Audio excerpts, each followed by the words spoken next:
The term eugenics means good genes, or good origin. It was coined in 1883 by British scientist Sir Francis Galton.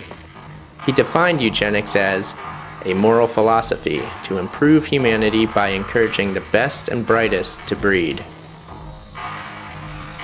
Galton was the half-cousin of Sir Charles Darwin, the famous originator of the theory of evolution, which also would come to be known as Darwinism.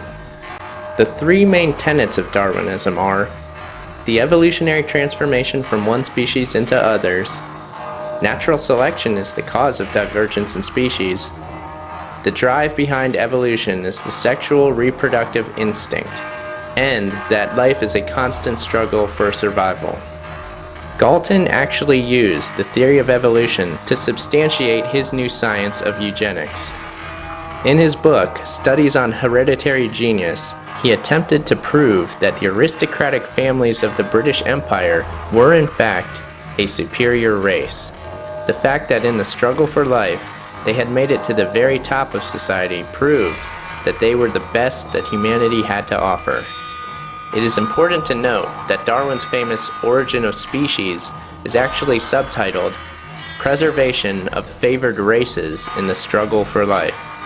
Not surprisingly, the Royal Society, a scientific institution dedicated to the improvement of natural knowledge, picked up on these new ideas and promoted Darwin heavily. Being a creation of the British monarchy, the Royal Society was obviously in favor of promoting the idea of the genetic superiority of the royal family.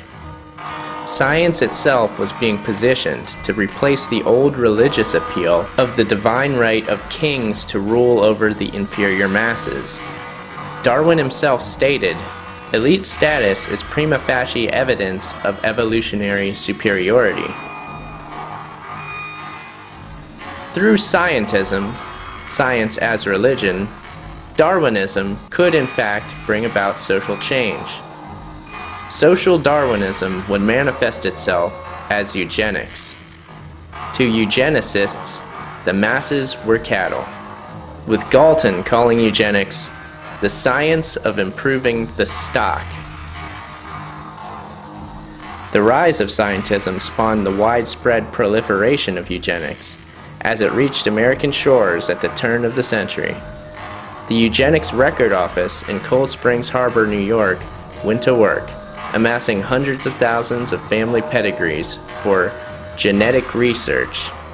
They also lobbied for state sterilization acts and other eugenic legislation. In 1899, Henry Clay Sharp, a prison physician, began sterilizing degenerate prisoners. And later in 1907, he was a key advocate for a law in Indiana which was passed, mandating the compulsory sterilization of degenerates throughout the state. In 1921, the American Eugenics Society was formed and began propaganda campaigns, which included the promotion of eugenics in churches, schools, and state fair exhibitions. Funding for American eugenics came from the Carnegie, Harriman, and Rockefeller families, among others. Eugenics was being accepted as a genuine form of science. Social Darwinism made strong advances toward a world in which scientism would fulfill Galton's dream of having eugenics be the religion of the future. But a major setback occurred at the end of World War II.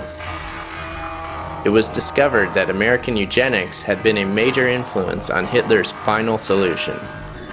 In 1934, Rudolf Hess had stated that National Socialism is nothing but applied biology. Hitler had only wanted to preserve the best German stocks and elevate them to a dominant position within society. It was at this point in eugenics history that a crucial move had to be made in order to hide eugenics from the now aware masses of humanity. Prominent eugenicist Julian Huxley stepped up and offered a solution. He simply invented a new word to replace eugenics, that term being transhumanism, which he defined as a need for mankind to realize the importance of steering the direction of its own evolution.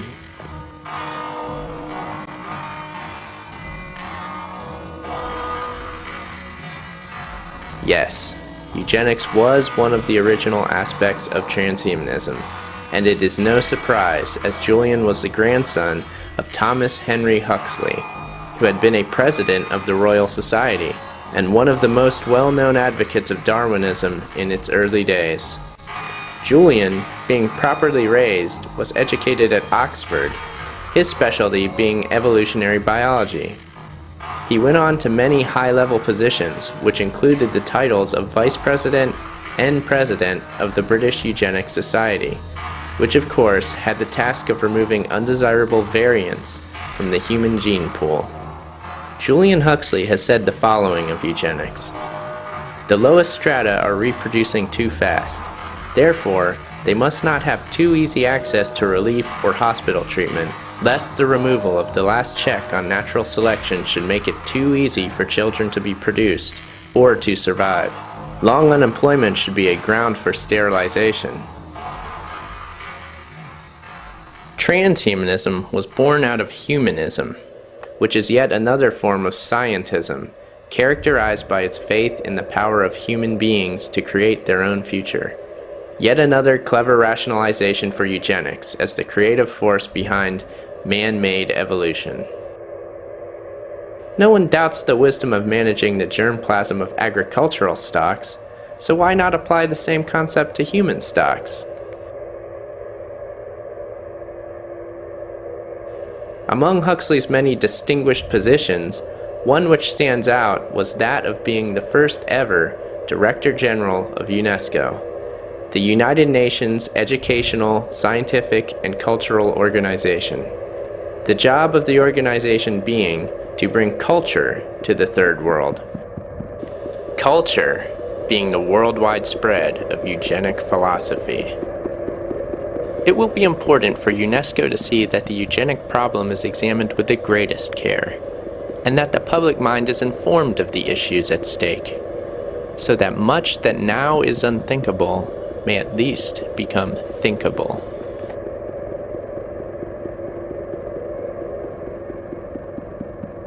Darwinism is a religion to the global power elite, who do believe themselves superior to the masses of humanity.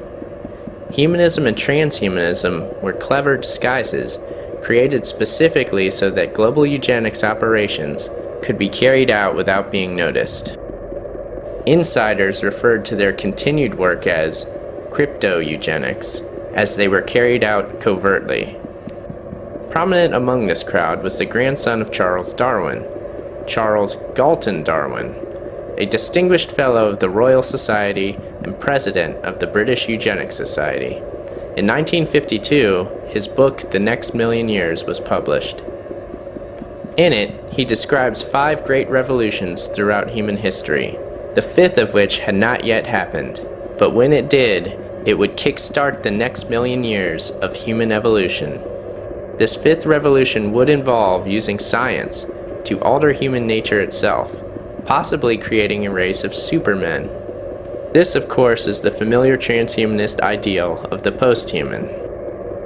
If man is really a tame animal, there is no reason why breeds of man should not be created.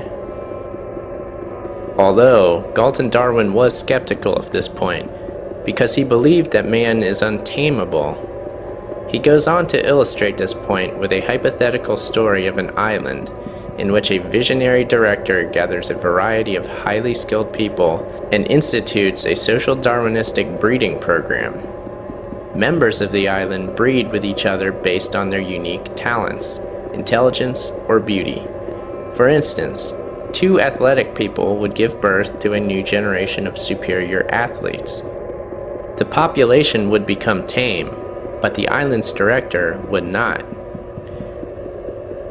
Though it might conceivably be possible to tame the majority of mankind, this could only be done by leaving untamed a minority of the population. Moreover, this minority would have to be the group possessing the most superior qualities of all. The message is clear. Darwin is legitimizing the elite ruling class, which he himself is a part of. The third tenet of Darwinism, that sexual instinct causes conflict, is also addressed in this book. Galton Darwin offers up a scientific solution. With the knowledge of the various sexual hormones, it might also become possible to free the majority of mankind from the urgency of sexual impulse, so that they could live contented, celibate lives. He goes on and on about how the struggle for survival will cause global conflict, and that eugenics operations will be a necessity to control population growth. He applauds China for its long history of civil services, which predate those of Europe by millennia. China is described as the model type of civilization for a world which will ultimately be unified through technology. Galton Darwin has a fascination with insects, stating that humans should resemble workers in an anthill. He goes on to say, "There might be a drug which, without other harmful effects, removed the urgency of sexual desire, and so reproduced in humanity the status of workers in a beehive." It is this human beehive which has been the ideal society in the eyes of elites for a very long time. This will be the template for post-humanity, the ultimate slave race, scientifically designed to never rebel. The transhumanists have a popular term, hive mind, which refers to the giant collective intelligence which will be created when people the world over link their brains together with technology. Their general belief is that this new experience will be wonderful, creating a whole new superintelligence through symbiotic existence. In reality, the hive mind will be Galton Darwin's beehive, the creation of the new man, which has been written about for many years.